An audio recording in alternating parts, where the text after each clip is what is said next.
selamat siang. Selamat bergabung kembali di IG Live Mayapada Hospital. Nah, kali ini bersama saya, Yohana, dari Mayapada Hospital Bogor. Dalam rangka Hari Ibu yang diperingati hari ini, 22 Desember 2021, kita akan membahas mengenai masalah yang terjadi pada wanita, yaitu masalah keputihan. Nah, sebelum saya mulai ke IG Live, saya ucapkan selamat Hari Ibu kepada seluruh ibu-ibu di Indonesia dan di dunia. Mungkin ada yang menyaksikan dari luar Indonesia ya. Nah, kali ini kita bahas mengenai masalah keputihan. Saya tidak sendiri, ada Dokter Arina. Saya sapa dulu Dokter Arinanya ya, my friends ya. Halo Dokter Arina. Halo Mbak. Iya, halo Dok, selamat siang. Sehat ya Dok ya? Sehat, Alhamdulillah. Alhamdulillah. Dokter, hari ini kita bakal kupas tuntas nih mengenai keputihan. Sebelum kita mulai ke pembahasan kita, saya mau info ini ke my friends. Kalau kita punya saldo GoPay senilai Rp1.000.000 untuk 5 penanya terbaik, yang penanyanya akan kita umumkan di akhir acara, setelah IG Live maksud saya.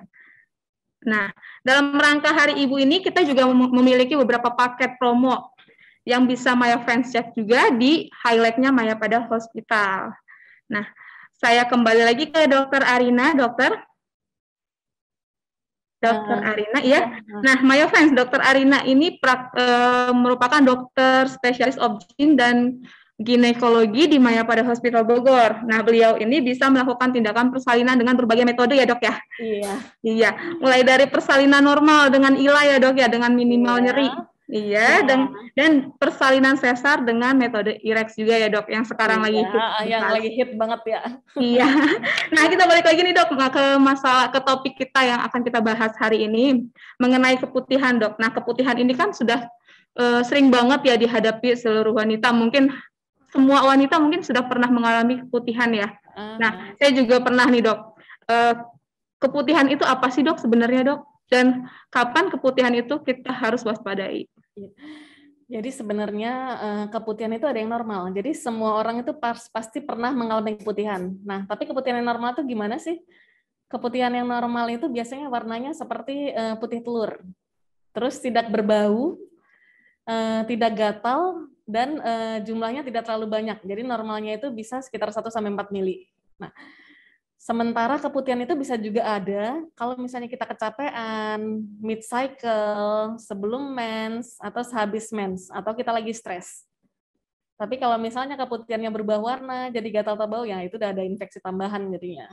Berbeda lagi ya Dok ya? Berbeda lagi. Nah, kalau keputihan pada ibu hamil itu wajar nggak sih Dok sebenarnya? Ibu hamil itu sebenarnya wajar keputihan, karena hormonal estrogennya kan naik, jadi pas awal kehamilan itu keputihan biasanya agak lebih banyak dari biasa. Tapi balik lagi, kriteria keputihannya adalah keputihan yang normal seperti putih telur tadi. Oh gitu, seperti putih telur. Kalau yang lendir tidak berwarna itu normal atau? Ya, itu dia normal. Itu normal juga ya Dok ya. Jadi yang tidak berwarna sama putih telur ya Dok ya. Putih telur mentah ya Mbak, bukan matang. Ya. Oh, yang mentah berarti ya bening ya Dok ya. Bening, bener. Oh iya bening. Kalau misalnya kayak putih kayak warna telur matang itu berbahaya Dok. Kadang-kadang ada yang kayak susu pecah itu takutnya jamur. Oh jamur, tapi tidak berbau itu juga berbahaya. Kalau karena jamur biasanya gatal dan perih dia.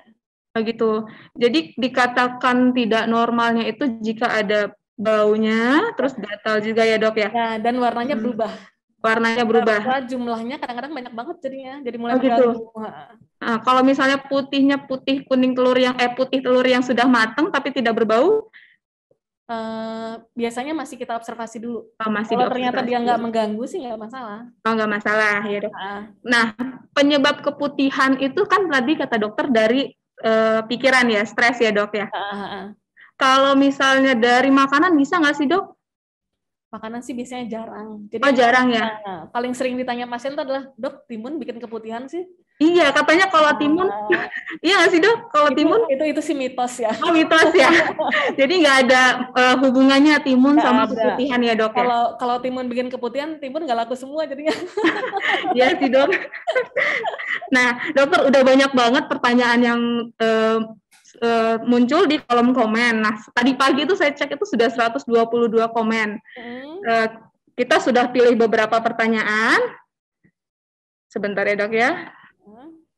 Untuk pertanyaan kita langsung aja ke kolom pertanyaan Maya Friends yang sudah ada di feed ya dok ya. Yang pertama, bentar,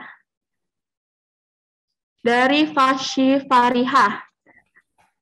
Dokter, kalau keputihan pada trimester akhir nih, kayaknya ibu hamil nih dok. Contohnya 35 weeks, itu wajar nggak? Apa memang jika mau mendekati persalinan, keputihannya jadi banyak? Karena ada pro kontra, kalau keputihan saat mendekati persalinan, keputihan banyak wajar. Apa seperti itu? Apa yang membuat keputihan pada ibu hamil trimester ketiga dok? Nah, trimester ketiga itu serviks kita mulai mempersiapkan untuk proses persalinan. Nah, biasanya dia ada mucus plak juga di dalam yang dia untuk mencegah supaya bakteri jangan masuk. Nah, itu kadang-kadang karena banyak dia keluar, tapi balik lagi. Kriterianya harus seperti yang keputihan normal. Jadi nggak boleh sampai berubah warna, nggak boleh gatal banget atau bau. Karena kenapa? Keputihan pada ibu hamil itu salah satu resikonya adalah infeksi pada selaput ketuban sehingga terjadi ketuban pecah awal atau jadi partus prematus. Tapi kalau misalnya umur 35 minggu ya hitungannya masih prematur ya. Jadi keputihan juga bisa membahayakan janin ya dok ya? Ya, karena dia yang paling sering itu adalah bikin ketubannya pecah duluan sama kontraksi kadang-kadang jadi prematur. Oh gitu. Dokter, kalau misalnya keputihan yang pada ibu hamil yang mengalami gangguan infeksi saluran kemih? Ya, tetap infeksi saluran kencing itu juga bikin ketubannya jadi bisa pecah duluan. Berbahaya ya dok ya? Kalau bisa sih jangan pakai cara infeksi-infeksian. Keputihan juga udah bahaya, Ya, apalagi dok ya? Jadi harus diperhatikan itu selama cairan vaginanya masih warnanya bening, tidak banyak banget, tidak gatal, tidak bau, nggak apa-apa. Nah, tapi bening juga kalau terlalu banyak, takutnya ketuban. Takutnya ketuban, jadi harus perhatikan juga ya kepada ibu-ibu hamil, terutama. Tapi kalau yang di akhir trimester itu wajar dok, kalau untuk keputihan. Kadang-kadang memang agak lebih banyak karena itu balik lagi mungkin buat persiapan buat persalinannya dari serviksnya. Oh gitu ya. Oke deh. Jadi untuk ibu hamil perlu diperhatikan juga untuk keputihannya ya dok ya. Kalau misalnya dalam jumlah banyak mungkin lebih diwaspadai juga. Mungkin bisa langsung ke dokter kandungannya ya dok ya. Ya benar mbak. Atau ke pusat kesehatan terdekat deh. Iya, fasilitas kesehatan terdekat untuk dicek. Takutnya ketuban ya dok ya. Iya. Nah selanjutnya nih dok. Dari Ibu Herlina _Eka. Saya mau tanya dok, kenapa semenjak saya pakai KB spiral, saya malah keputihan yang banyak dan berbau gatal? Mohon jawabannya ya dok. Nah, KB spiral itu kadang-kadang karena ada benda asing, dia cenderung untuk merangsang cairan lebih banyak. Tapi dia harusnya tidak jadi berbau dan gatal. Kalau memang ada berbau dan gatal, takutnya ada infeksi tambahan. Jadi sebenarnya kalau misalnya lagi pakai KB spiral, kebersihan itu harus lebih dijaga. Jadi minum banyak, terus pipis jangan ditahan, terus habis pipis siram langsung keringin. Kalau bisa keringinnya pakai tisu, jangan yang hancur. Atau pakai handuk katun. Oh gitu. Oke. Jadi sebenarnya KB spiral itu juga meningkatkan resiko kita keputihan, tapi tidak selalu. Tidak selalu. Ya. Kalau keputihan sama infeksi saluran kemih juga ada nyambungnya nggak sih dok? Kadang-kadang infeksi saluran kemih juga bikin si bakterinya jadinya ya. Oh ya, jadi kalau karena kan tetanggaan ya. Iya, tetanggaan. Sumbernya sama ya dok. Walaupun lubangnya beda dah. Iya. Nah, untuk selanjutnya nih dok, kita baca pertanyaan dari Ibu Ida Ayu Komang. Hai dokter Arina, mau tanya nih, boleh nggak sih kalau lagi keputihan gitu pakai pembalut? Padahal lagi nggak menstruasi, soalnya nggak nyaman banget kalau cairannya ada di celana dalam. Jadi terasa basah terus berbau gitu. Kemudian untuk mengeringkan setelah membasuh itu hanya di bagian luar saja ya? Itu dok. Terima kasih Maya Friends. Nah ini sebenarnya harusnya bukan pakai pembalut. Justru keputihannya harus disembuhkan. Kenapa? Pembalut itu dia cuma nampung si keputihannya, tapi kadang-kadang infeksinya malah jalan terus dan jadi lebih lembab. Makanya sebenarnya kalau misalnya keputihan lagi banyak, harusnya malah sering ganti celana dalam. Oh, ganti celana dalam ya dok ya? Dan usahakan tetap habis pipis disiram, dikeringin, ganti celana dalam. Tapi kalau kira-kira airnya kurang bersih sih, mendingan dikeringin aja ya. Dan Jadi membersihkannya memang hanya di bagian luar, karena takutnya kalau misalnya dimasukin tangan ke dalam, kadang-kadang kita kurang bersih, justru bakterinya yang masuk atau infeksinya masuk. gitu. Kalau pakai tisu sebenarnya dok, Tisu boleh, tapi tisu boleh. tisunya yang tipikal tisu toilet ya, bukan tisu yang kita Jangan tisu biasa. makan ya dok Ya, ya. benar, karena tisu Tisu makan makan agak keras. ya, enggak, justru dia Iya. harus jangan yang hancur, karena kalau hancur dia akan nempel di vaginanya jadinya.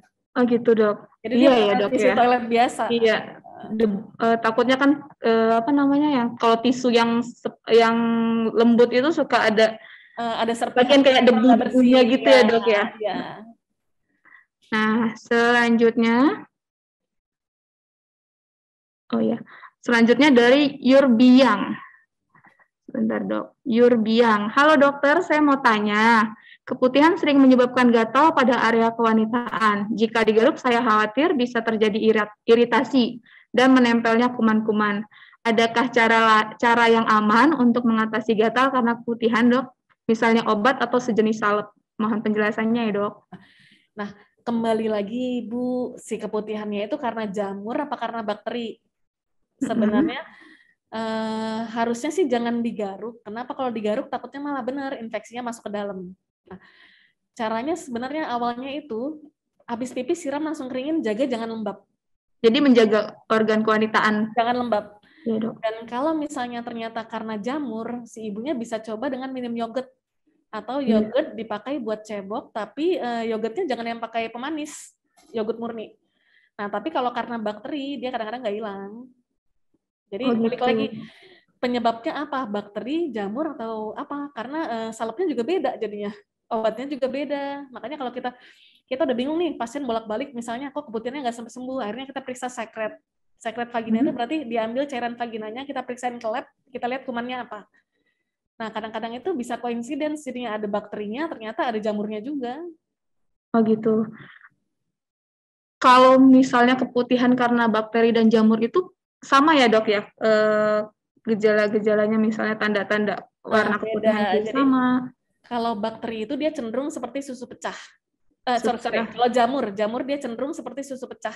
Jadi warna putih kayak susu pecah atau tahu gitu. Dia suka gatal dan perih jadinya. Sementara kalau bakteri kan dia ada yang bacterial vaginosis atau trichomonas. Nah, bacterial vaginosis sih dia cenderung warnanya jadi agak grayish, kadang-kadang sampai kuning. Oh ya, Nah, dia jadi yang ke suka arah, gatal dan bau. oh ya, Sementara kalau ke kalau arah jamur, kuning itu bakteri ya dok ya? ya kalau jamur dia kadang-kadang nggak ada baunya. Oh iya, oh yang tadi yang saya tanyakan ya dok ya? Iya. Oke, jadi sebenarnya untuk obatnya itu dianjurkan untuk cek ke dokter objin dulu ya dok ya, ke fasilitas kesehatan Atau dulu, penanganan awalnya yaitu setiap jaga habis kebersihan. ya bersihin dulu. Oke, jadi menjaga organ kewanitaan, kebersihannya ya dok ya. Iya. Terus misalnya sudah menjaga organ kewanitaannya, tapi masih aja dok, masih aja timbul gatal dan keputihan yang gatal gitu, ke dokter objin dulu ya dok ya. Kalau Ya, untuk minta salep, sebaiknya sebenarnya ada nggak sih dok salepnya untuk mengobati keputihan dok? ada, tapi Ada ya. ada yang salep yang buat jamur, ada yang salep buat bakteri jadinya. Oh, ya. Itu biasa dikasih ke pasien dengan kategori seperti apa sih dok? Diberikan salepnya itu? Kalau Dan ada obatnya? gatal di bibir kemaluan juga.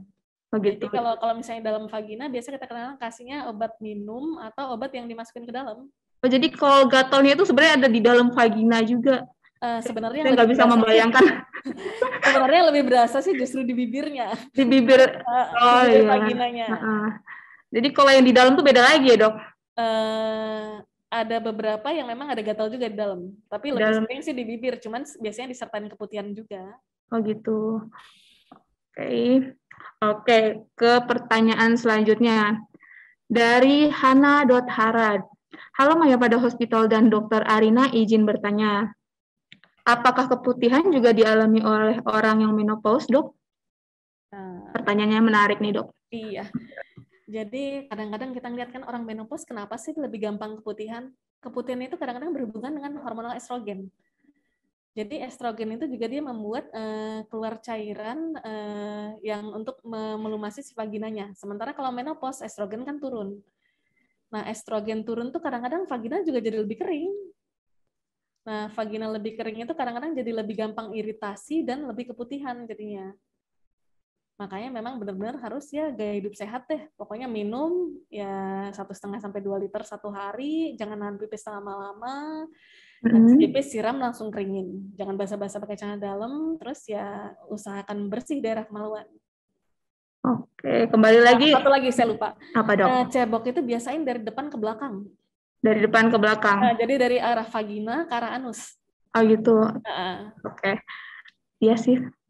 Bagusnya seperti itu, Dok ya. Emang seperti itu harusnya ya, Dok ya. Iya. Tapi biasanya kebaliknya. Aduh. Iya, dokter, ini pertanyaannya menarik-menarik sekali ya, Dok ya. Selanjutnya tunggu, dokter. Kalau menopause berarti emang wajar ya, Dok ya? Kadang-kadang balik lagi harus gaya hidupnya lagi karena memang cenderung lebih gampang untuk keputihan jadinya. Kalau menopause lebih gampang keputihan ya, Dok? Iya, karena kan si hormonalnya udah turun semua. Oh. Jadi dia lebih kering ya. Jadi lebih kering. Kalau lebih kering jadi lebih mudah keputihan ya, Dok? Ya nggak ada moisturizer-nya lagi. Oke. Iya ya. Si cairan vagina itu sebenarnya fungsinya untuk melubrikasi si vagina juga sama membuang sel-sel yang matinya. Jadi bukan berarti semua keputihan itu jelek makanya. Ada fungsinya juga ya, Dok ya? Ada fungsinya. Ada fungsinya juga. Oke, selanjutnya nih, Dok.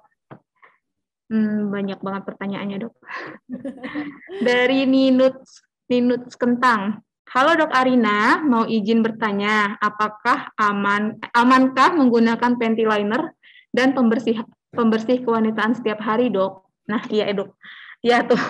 Katanya kan keset ya, Dok, kalau pakai pembersih kewanitaan.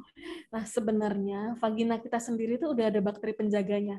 Dan dia memang udah ada pH yang khusus. Jadi, kalau misalnya dikasih pembersih dengan pewangi atau segala macam, kadang-kadang si pH-nya juga berubah jadinya dan penjaganya juga bakterinya mati. Nah, jadi kalau bisa ya memang jangan pakai pembersih yang pakai pewangi, apalagi panty liner. Panty liner itu bikin lembab. Panty liner bikin lembab ya, Dok? Iya, jadi makanya kadang-kadang ada panty liner breathable, tapi lebih breathable lagi sebenarnya nggak pakai. Dan satu lagi, kadang-kadang pasien tuh datang, Dok, saya kalau nggak pakai panty liner sama kayak pertanyaan tadi, jadinya basah banget. Nah, salah, harusnya keputihannya itu yang diberhentiin, bukannya jadi ditampung. Oh iya. Jadi balik lagi ganti pakaian dalamnya, Dok ya? Mendingan ganti pakaian dalam. Atau kalau misalnya lagi perjalanan jauh, harus pakai panty liner takut kotor, ganti sering-sering. Sering ganti panty linernya, Dok ya? Jangan sampai si bakteri tumbuh di panty linernya jadinya. Oke, Dok. Untuk pembersih kewanitaan juga tidak dianjurkan ya, Dok ya? Karena dapat membunuh bakteri lain. Iya. Oke, apalagi yang ada wangi-wangiannya, Dok? Iya, benar. Kalau pakai sabun biasa lebih bahaya lagi, Dok. Sabun biasa, kalau yang pH-nya normal dan nggak ada pewangi sih nggak apa-apa, tapi jangan sampai ke dalam. Oh gitu. Oke. Selanjutnya, dokter. Dok, dari Ibu Almaratus 86, dokter, keputihan yang keluar setelah berolahraga, apakah termasuk normal? Karena intensitas keputihan saya menjadi banyak setelah melakukan olahraga. Ini juga sering saya hadapin, Dok. Kalau habis lari gitu. Iya. Jadi kalau misalnya habis olahraga itu hampir sama dengan pertanyaan hampir sama dengan yang kalau misalnya kalau orang stres, kenapa keputihannya lebih banyak? Nah, peningkatan kortisol dan norepinefrin pada stres itu menyebabkan si estrogen sama glikogennya tertekan. Nah, tapi kalau orang olahraga itu kan kita lebih capek. Jadi memang cenderung si keputihan agak lebih banyak karena pengaruh hormonalnya. Tapi selama ya balik lagi kriteria keputihannya gimana? Kalau kriteria keputihannya masih masuk ke keputihan normal, nggak ada masalah. Nggak ada masalah ya, Dok ya? Setelah dibawa istirahat juga dia akan berkurang sendiri. Iya. Balik lagi harus sering-sering ganti pakaian dalamnya, Dok ya, supaya tidak jadi bahaya. Karena kita keringatan juga lembab kan jadinya. Iya. Iya. Saya juga sering ngadepin, Dok, kalau habis olahraga itu jadi keputihan, tapi emang masih normal sih kayaknya. Cuma karena itu, Dok, kalau misalnya saya itu kadang kan kita lagi perjalanan jauh, terus kalau misalnya ganti celana dalam itu agak ribet ya, Dok ya. Dan ganti pakai panty liner juga gantinya agak ribet juga, Dok, karena harus cari toilet terdekat ya. Jadi ya kendalanya di situ, kadang ya udah nanti aja gitu. Tapi alhamdulillah masih aman sih, Dok, nggak ada gatal-gatal. Aduh, ada lagi nih, Dok, dari Ibu Isti Oktaviani. Jika sudah melahirkan normal, setelah masa nifas, Dok, kemudian keluar lagi keputihan yang buat gatal, apakah bahaya, Dok? Oh, setelah melahirkan, Dok, pada masa nifas, itu ada keputihan yang gatal, apakah bahaya? Kalau gatal selalu bahaya, Dok? Kadang-kadang bisa karena lembab juga. Nah, tetap penanganan pertamanya itu. Minum banyak, jangan nahan pipis, terus habis pipis, siram, langsung keringin. Jadi intinya semua keputihan itu mau masa dia prapuber, puber, hamil, menopause, selama dia masih dalam kriteria normal itu nggak ada masalah. Nah, tapi kalau misalnya udah mulai gatel, takutnya ada bakteri atau apa, nah itu coba sering-sering dikeringin deh, sama ganti celana dalam. Oke. Ganti celana dalam itu poin pentingnya ya, Dok, ya, menjaga kebersihan karena kewanitaan. namanya ibu hamil habis lahiran kan nggak langsung kurus ya. Iya. Jadi masih agak lembab karena paha ketemu paha kan. Iya. Dokter, kalau misalnya kan itu keputihan, terus kayak gatal, terus kalau untuk mencukur bagian bulu kewanitaan gitu bisa mengurangi itu nggak sih, Dok, resiko dia lembab? Nah, salah. Sebenarnya bulu kemaluan itu juga ada fungsinya untuk menangkap kotoran jangan masuk ke dalam. Jadi kalau misalnya mau, iya, mungkin jangan dicukur tapi dipendekin ya. Dipendekin, karena kan kalau misalnya kalau keputihan terus lembab terus ada bulu-bulu begitu kan itu meningkatkan jadi kayak berasa lebih gatel gitu, Dok, ya. Enggak, dipendekin aja, dipendekin aja. Kalau dicukur tidak disarankan juga ya, Dok, ada fungsi baiknya juga ya. Iya, karena dia juga berfungsi untuk menangkap kotoran-kotoran yang dari luar, jadi ada fungsinya. Nah, cuma kalau misalnya dicukur habis pun kadang-kadang tumbuhnya juga jadi gatel, terus ada yang miring. Oke, jadi jadi anjurannya itu cuma dipendekin sih. Cuma dipendekin aja ya, Dok, ya. Dan tidak ini juga ya, tidak ya kalau misalnya terlalu ya Dok, baik. Tadi saya mau bahas lebih panjang nanti aja kalau gitu masalah itu. Selanjutnya, Dokter, dari Ibu Rositi Wulandari. Dok, apakah konsumsi probiotik rutin setiap hari dapat membantu flora normal vagina, Dok, sehingga mengurangi keputihan? Jadi mengkonsumsi probiotik secara rutin, Dok. Iya, jadi probiotik itu kan yogurt salah satu yang mengandung probiotik. Nah, dia juga membantu mengurangi terjadinya keputihan yang karena jamur. Oh gitu, Dok. Jadi bisa kalau misalnya, juga. kalau misalnya lagi banyak keputihan, gatal banget, bisa dibantu dengan yaitu minum probiotik tiap hari. Dilihat berkurang nggak sih keputihannya. Oke. Atau yang balik lagi seperti yang saya bilang, kalau tadi karena jamur, kadang-kadang kita bisa dengan yogurt. Yogurt itu dicebokin, tapi jangan yang pakai pemanis ya. Yogurt benar-benar yogurt asli. Karena kalau manis juga bakteri tumbuh nanti. Iya, ntar disemutin, Dok. Iya, benar. Agak aneh ya, Dok, kalau ceboknya pakai yogurt. Tapi itu bisa mengurangi keputihan ya? Karena jamur bisa. Oh, bisa. Iya. Tapi nggak semua sih ya. Nggak semua, jadi yang tidak manis ya, Dok? Yang yogurt yang plain deh. Yang plain. Ya udah, nanti coba saya cari-cari juga deh. Nah, saya mau ingetin lagi nih kepada Maya Friends sebentar ya, Dok, ya. Untuk Maya Friends, kita punya saldo GoPay senilai Rp1.000.000 untuk 5 penanya terbaik. Nah, kalau Maya Friends punya pertanyaan, boleh langsung diketik di kolom chat ya, Maya Friends ya. Nanti kita jawab satu-satu sama Dokter Arina. Nah, Dokter Arina, kita balik lagi ke pertanyaannya. Dokter Arina, di Mayapada Bogor, hari ini lagi praktek ya, Dok, ya? Kayaknya ya, Dok, ya? Lagi di poli. Aduh. Selanjutnya, Dokter, apakah pemakaian dari Rahma Umukonita, Dok? Dokter, apakah pemakaian cairan antiseptik untuk area kewanitaan itu dianjurkan, baik saat ada keputihan maupun tidak? Adakah pengaruhnya ke kesehatan reproduksi yang tadi ya, Dok, ya? Cairan kewanitaan, apa namanya? Antiseptik. Cairan antiseptiknya apa nih? Kalau cairan antiseptiknya, pembersih kewanitaan itu kadang-kadang karena ada pewanginya juga kurang bagus. Jadi kalau keputihan sih mungkin bisa ya usaha. Tapi kalau lagi nggak ada, mendingan jangan. Karena kenapa? Bakteri baiknya juga mati nanti jadinya. Jadi pH-nya juga berubah. Tapi sebenarnya ya itu balik lagi penanganan Balik keputihan lagi. awal tuh cuma itu, jaga kebersihan, keringin, minum probiotik juga boleh karena takut jamur, sama ya itu ganti celana dalam yang sering dulu. Oke, jadi sebenarnya tidak ada ya dok, ada ya pengaruhnya ada nggak dok ke reproduksi? Kalau antiseptiknya lagi keputihan sih boleh, tapi kalau misalnya lagi enggak, dan itu kalau bakteri ya, tapi kalau misalnya lagi enggak keputihan buat apa? Mungkin biar wangi-wangian gitu dok. Justru yang ada wangi-wangiannya itu nggak boleh. Iya ya dok ya. Penghuni aslinya juga bubar jadinya. Sayang yang bakteri baiknya ya dok ya, yang kalau dibunuh.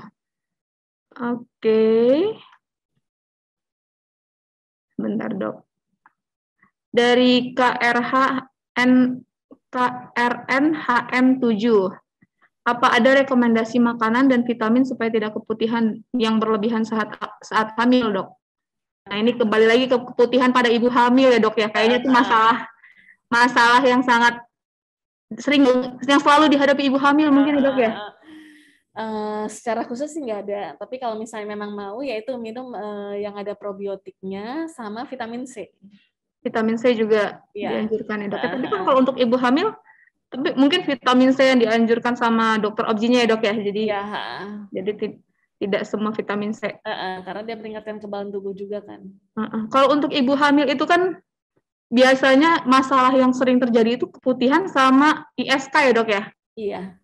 ISK juga tentang stres juga. ISK bisa karena stres juga ya dok ya? Stres sih biasanya keputihan.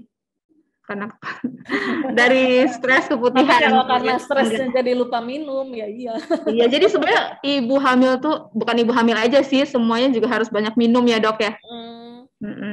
Oke, berarti kembali lagi minum vitamin sama probiotik tadi ya dok ya, menjaga kebersihan, apalagi untuk ibu hamil. Karena keputihan juga bisa membahayakan janin ya dok ya. Iya benar. Nah selanjutnya dari Vienna Nurul dok, untuk menghindari keputihan agar tidak terjadi perlengketan, bagaimana dok perlengketan? Mungkin pasca persalinan apa ya dok? Apa bagaimana ya dok? Saya kurang paham nih perlengketan yang dimaksud. Perlengketannya maksudnya perlengketan di panggul gitu? Apa perlengketan di mana ya?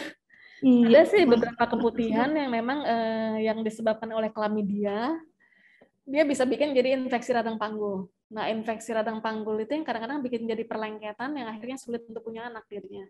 Oh gitu. Oh, jadi bisa jadi keputihan juga bisa menyebabkan kesulitan anak. Jadi PID, penyakit radang panggul. Oh, dari radang panggulnya ya dok ya? Ya, benar. Oke. Untuk menghindari keputihan agar kembali lagi ya dok ya, kalau misalnya ditanya untuk menghindari keputihan ya tadi menjaga kebersihan. Iya, benar. Iya, tidak ada misalnya tidak ada obat-obatan gitu ya dok ya. Mungkin program kehamilan ya kalau untuk tidak terjadi perlengketan. Iya, balik dicek dulu memang ada radang panggulnya enggak. Iya. Oke, baik dokter. Selanjutnya dari Mirna _ dokter, apakah cairan yang keluar dari organ genital wanita perempuan selalu pertanda bahaya? Apakah keputihan bisa menjadi gejala kanker serviks, dok? Tidak semua cairan yang keluar dari vagina itu bahaya. Balik lagi ya kriteria awal ya. Iya, kalau misalnya menstruasi, iya. Kalau misalnya dia masih bening, nggak gatel, nggak bau, nggak berubah warna, itu biasanya normal. Nah, cuman kalau misalnya dia kanker serviks, gejalanya jadi keputihannya tuh lebih ke arah yang keputihan yang campur darah jadinya. Keputihan campur darah. Ya. Dan kadang-kadang kalau misalnya udah keputihan campur darah, takutnya udah mulai kanker serviks. Makanya kita ada pap smear untuk pencegahannya. Jadi pap smear itu deteksi dini kanker mulut rahim. Jadi kita maunya sih ketemu sebelum dia jadi kanker. Oke, pap smear itu deteksi screeningnya ya dok ya? Iya, benar. Kalau untuk keputihan bercampur darah tuh darahnya berupa gumpalan atau titik-titik doang sih dok? Bisa macam-macam. Kalau perdarahannya banyak bisa sampai bergumpal, tapi kalau enggak ya darah cair jadinya. Darah cair. Kalau keputihan dengan darah berarti banyakkan darahnya apa cairan keputihannya dok? Tergantung individunya, Mbak. Baik, nanti saya coba cari lagi. Jadi itu sebenarnya juga bisa pertanda kanker serviks ya dok ya? Iya, jadi si keputihannya juga biasanya lebih kayak ke arah nanah ya. Jadi misalnya ibu-ibu yang memiliki kendala keputihan, apalagi sudah ada darahnya itu ya dok ya, mungkin bisa dilakukan pap smear ya dok ya? Iya. Nah, di BMC juga ada nih dok, promo pap smear dalam rangka Hari Ibu. Balik lagi kita ke promo. Nah, dalam rangka Hari Ibu kita punya promo pap smear yang bisa dicek di highlight-nya Mayapada Hospital, di IG-nya Mayapada Hospital ya ibu-ibu ya. Nah, ada untuk kanker serviks, jadi saya jadi ingat salah satu dokter konsultan itu kita ya dok ya, obgyn ginekologi kita. Nah, Mayapada Hospital juga punya subspesialis yang khusus menangani, salah satunya menangani tentang kanker serviks. Semoga sih tidak ada Maya Friends yang memiliki gejala kanker serviks ya. Kalaupun ada, mungkin segera diperiksakan ke fasilitas kesehatan terdekat ya dok ya, atau dilakukan pap smear. Iya, atau kalau enggak ya minimal diperiksa dalam dulu, dilihat memang sudah ada pembentukan kankernya atau belum. Oh gitu. Kalau kanker serviks itu bisa diperiksa dalam langsung dok? Emang kalau kelihatan udah langsung? Kelihatan biasanya udah ada kankernya. Itu biasanya kalau udah bahaya ya dok ya, jadi nggak bisa jadi kalau pap smear itu kita biasanya dapatnya, kita mencegah sebagian kanker, jadi kadang-kadang bisa dapatnya normal, atau misalnya perubahan sel mengarah ke kanker. Nah, kita mau deteksi dininya. Deteksi dininya dengan pap smear ya dok ya? Iya. Iya. Mencegah lebih baik daripada mengobati dok, karena mengobati itu capek. Iya. Capek. Dan pasien tetap nggak nyaman biasanya. Iya, jangan sampai kita ngalamin gejala yang sudah semakin memburuk baru diobati. Lebih baik mencegah ya. Selanjutnya dokter, dari Pamela SNDHY. Apakah ada cara deteksi dini mandiri terhadap penyakit reproduksi akibat keputihan? Ada nggak dok? Cara deteksi gangguan reproduksi, maksudnya kesuburan? Iya. Ada nggak dok cara ngecek reproduksi akibat keputihan, penyakit reproduksi akibat keputihan? Penyakit reproduksi akibat keputihan itu maksudnya gimana tuh? Apa jadi nggak subur atau apa? Iya, mungkin ya dok. Ya biasanya kalau misalnya kayak gitu jadinya lama punya anak sih. Lama punya anak. Untuk deteksi mandirinya kadang-kadang perut bawahnya suka sakit. Perut bawahnya sakit? Iya. Perut bawah lurusan ya dok, nggak kanan kiri ya? Di bagian bawah, di bagian dari daerah panggul. Oh, perut jadi bawah. Bisa kanan kiri bawah. Perut bawah itu kan kecil ya. Oh, itu bisa jadi salah satu gejala ada masalah pada reproduksi kewanitaan ya dok? Iya, takutnya ada ya itu balik penyakit radang panggul jadinya. Radang panggul yang menyebabkan kita kesulitan memiliki keturunan ya dok ya? Iya, benar. Oh gitu. Jadi untuk cara deteksi mandirinya nggak ada dok? Kecuali kalau mengenali gejala di awalnya. Iya, jadi kalau misalnya udah ada keputihan nih, nggak hilang-hilang, terus ada gejala sakit perut bawah, rumah sakit deh. Sakit perut bawahnya yang berulang ya dok ya? Iya, yang bolak-balik, misalnya mengganggu, ya itu kita harus kontrol jadinya. Yang mengganggunya itu sampai bikin pingsan apa gimana ya dok? Enggak sih, tapi kalau mulai sakit-sakit sampai aktivitas juga nggak nyaman dan punya anak yang lama, ya itu kontrol. Begitu. Kalau sakit perut yang di bagian bawah panggul itu ya dok ya, itu kan kayak sama aja kayak kita sakit ISK gitu nggak sih dok? Kalau ISK kan biasanya pipisnya juga terganggu. Jadi. Oh iya sih ya dok ya. Ini lebih kayak kalau sering sakit di bagian panggul untuk. Nah kalau bisa ya USG deh paling enggak. USG. Balik lagi kesadaran ke Maya Friends-nya ya. Jadi misalnya ada. Ngapain sendiri jadinya. Iya, jadi harus bisa mengenali tubuhnya sendiri ya dok ya. Kalau misalnya ada gejala-gejala yang ke arah tidak baik, ke arah penyakit yang membahayakan, mungkin bisa langsung dicek ke dokternya. Nah dokter, pertanyaannya banyak sekali, tapi kayaknya kita sudahi dulu. Oh ya, ada pertanyaan titipan nih dok dari teman saya. Kalau keputihan bisa jadi salah satu tanda PCOS nggak sih dok? Ya enggak. Oh enggak ya dok? PCOS itu kan mensnya nggak teratur. Komen. Oh iya, kalau mereka nggak teratur, ya dok. Oke, sebentar ya dok ya.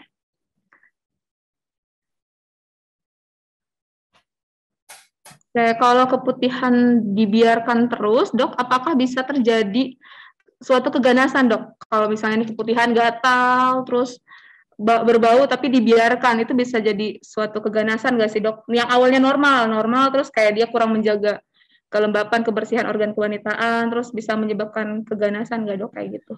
Jadi balik lagi, keganasan itu disebabkan oleh human papillomavirus.